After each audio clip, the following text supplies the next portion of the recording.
How can we help you? Yeah, so my wife and I are on baby step 7. Kids are through school, house is paid, no debts.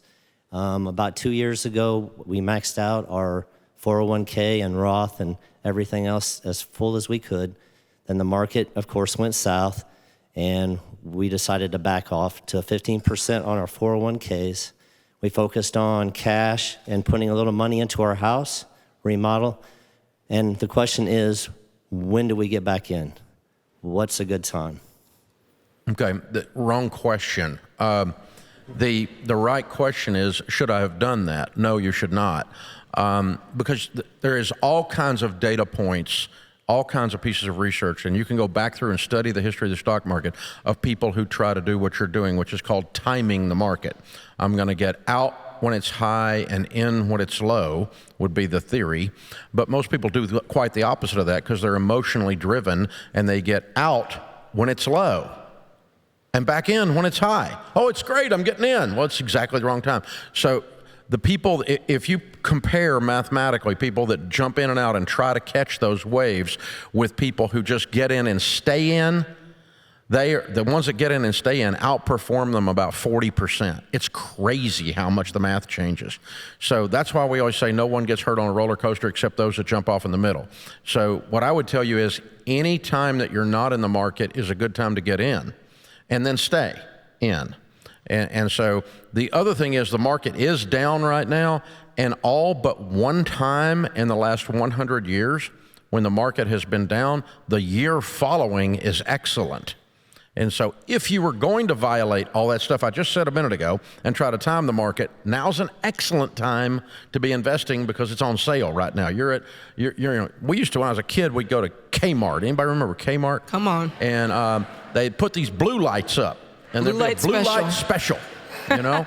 and it's on sale. And that's what the market is when it goes down. It's on sale, and you want to get in for sure. Yeah, and the thing about that is, the market's always fluctuating, but as long as you stay on, you're on the ride. The moment you get out and sell, you're locking in that loss. And so you've officially taken the hit once you get out. And so that's why, just stay in it because it's going to adjust. It's normal. And I think that's the thing that folks need to get in their head. These adjustments, it's normal. It's cyclical. This is what we should expect. We shouldn't expect for it to just be skyrocketing all the time. It's constantly changing and adjusting. But we know by looking at, the history and track record that although it's going and fluctuating, it's always tracking upward, even though it's adjusting. So that gives me peace at night.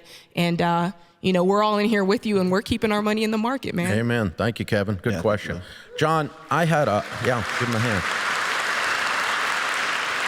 I read a piece of research, and I'm curious your take on this as a PhD in counseling, that there's something about the human brain that the financial people have found with surveys that it takes $3 of gain to emotionally offset the damage that $1 of loss did. Yeah, I think it may even be more than that now. But it takes, we're so loss averse. That's just the way our bodies are designed because they're over so many thousands of years, there was so much scarcity. So it's just designed for hanging on to loss. And man, it takes some gain to get back to that equilibrium. And even then, your body puts a GPS pin in that loss, and it always wants you to remember that time we lost, remember that time we lost, remember that time we lost. And that works with money, that works with your marriage, that works with your kids, that works with trauma, all that stuff is your body's trying to remind you. Well, and what ends up happening is then the little drama queen that lives inside of us overstates this crap. My drama queen is incredible. So loud. Your inner drama queen. So loud. Well, I was gonna actually ask Kevin, here's what I know about me. I get hyper emotional about this stuff. And so literally once a quarter, when the things are coming out, my SmartVestor Pro will call me and say, you're gonna get some mail. Probably don't open it. You're good. And I'll say, well, what does that mean? They say, you're good, right? But this is, I've actually had to outsource so they common actually put sense. it on there like their little Outlook, a little tickler. Call John, talk him off the ledge. Yes, well, they know I'm going to call them with 100 questions that I got off of YouTube. Like, oh yeah, what if the dollar goes away and we're trading rocks and what? And he's like, dude, I'm just going to call him.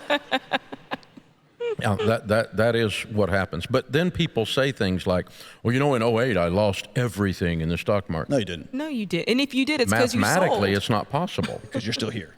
Unless you had it in a single stock and that company went broke. But if you were in mutual funds, you did not lose everything. It's mathematically impossible. It actually only went in half. That's true. So you only lost half. And you didn't even lose half unless you happened to bail out at exactly the bottom, which is a unique ability to get out at exactly the bottom. That's one of my gifts, Dave. That's one of my gifts. So the trick is, I think over the years of watching this stuff, personal finance is 80% behavior. It's 20% head knowledge. And over the years of watching this stuff, the way I have learned to overcome the inner drama queen is just an act of my intellectual will.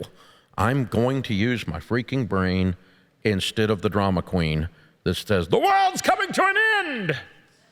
Yeah.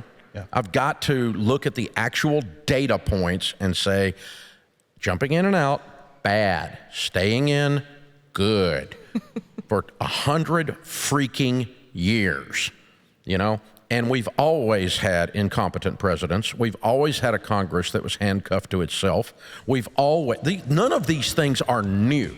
Here's what is, I think, new.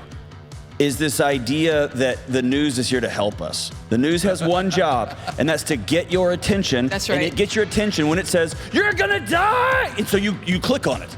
The news is not here to give you info. It's here to make you wild, right? It's not your friend. Not your friend. This is The Ramsey Show.